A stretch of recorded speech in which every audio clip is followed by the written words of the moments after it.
hana triple urus ulun tuan padik urut akan tatamong akan tasambut dan tatamong dalam bulan suci Ramadan.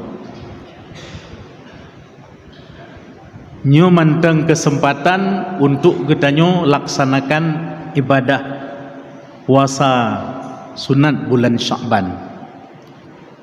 Kadang-kadang hana sempat getanyo kerjakan di awal Sya'ban dan juga hana sempat getanyo kerjakan puasa sunat bulan Sya'ban di tengah bulan Sya'ban, masih kesempatan untuk kita kerjakan di akhir daripada bulan Sya'ban. Bahkan menyatakan hadis Nabi, pegahli Nabi menganjurkan kepada kita untuk melaksanakan ibadah puasa sunat di bulan Syawal,